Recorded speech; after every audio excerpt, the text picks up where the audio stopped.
It's now been 6 weeks since we were in Indianapolis for the scouting combine, back when teams were in usual draft preparation mode. It's been anything but that in recent weeks.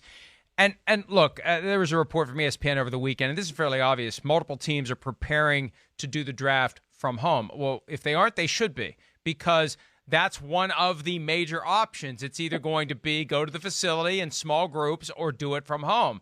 And I think, frankly, the end result is going to be do it from home. I think they got over their skis last week when they started announcing that team employees, executives, coaches could gather in small groups without recognizing there are plenty of states out there where NFL teams do business that have stay-at-home orders, and those states may not allow it. So that's when on Thursday they sent a memo to all teams explaining it's going to be one or the other.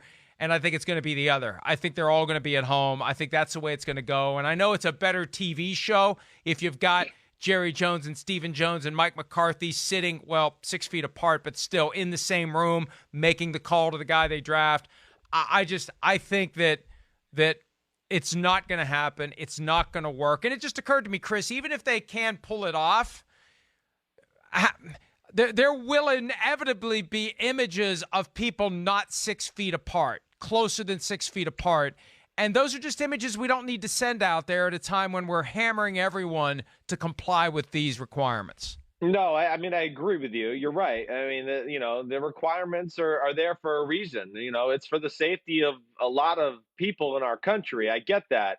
Just to play devil's advocate, though, like, Mike, we see in some of these draft rooms, they're gigantic. They're top-notch, state-of-the-art type rooms, right? The war rooms, whatever it may be. They usually have these gigantic, tables where one guy can be sitting at one end of the table and literally be like 15 yards away from the guy at the other end of the table.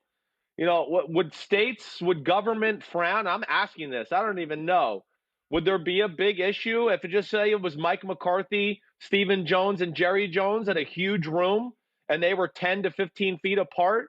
Do you think people would make a big deal about that and cause an uprise and a stir?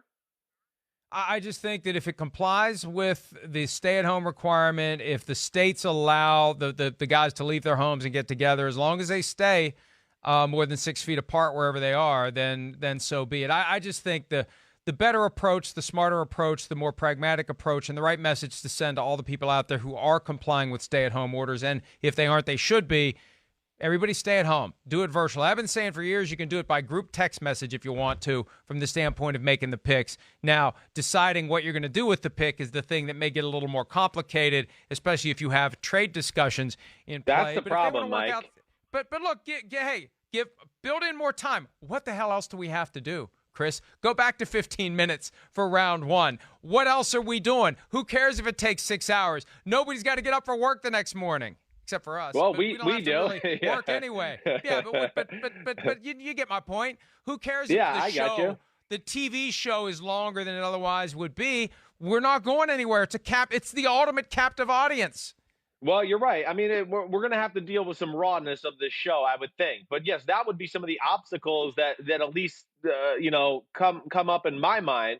I mean, let's just say, okay, the number one pick, the Bengals trade it to the Dolphins right at number 5. And what if the TV networks aren't, they're not ready, and oh gosh, we don't have a connection with anybody in Miami or do anything like that? Yeah, it's going to be a little weird. It's going to be, not a smooth TV program that way. So those unforeseen trades, yeah, we might, it might be hard to fill time in between, let alone, what are the networks going to do with their analysts? Are they going to try to have the analysts, in a room, in a studio somewhere where they're social distanced a certain amount of feet away from each other? That's another element too. I mean, is it just going to be Zoom and FaceTime, choppiness everywhere to all different people throughout the NFL? These are things that the NFL needs to work out.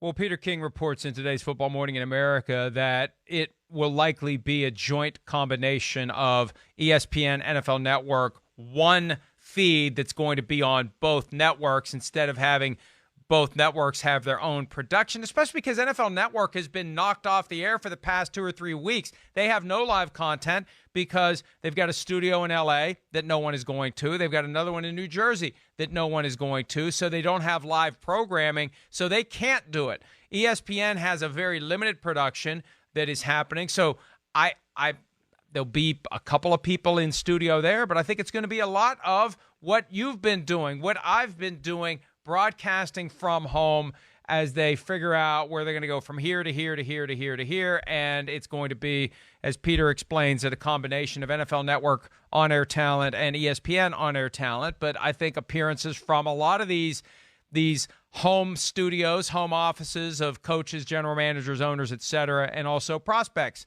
coming in via that virtual connection. And speaking of prospects, Ian Rappaport of the NFL reported over the weekend that EA Sports is going to have a virtual moment of the prospect walking on stage, meeting the commissioner, part of the Madden game, the whole concept of that, the official NFL video game. And each prospect is going to choose a high school to receive a $2,500 grant toward their football program, which, hey, the NFL's got the money to do that because they're not spending the money to take the players and all their families to Las Vegas. That's the major expense that comes from putting on the major TV show, bringing in all these players, 20, 25, 30 guys, and family members, and putting them up at a hotel. So you save some money there, and you can redirect it to something good. Hi, I'm Mike Tirico, and thanks for watching. Make sure to hit subscribe for the latest news and highlights from NBC Sports.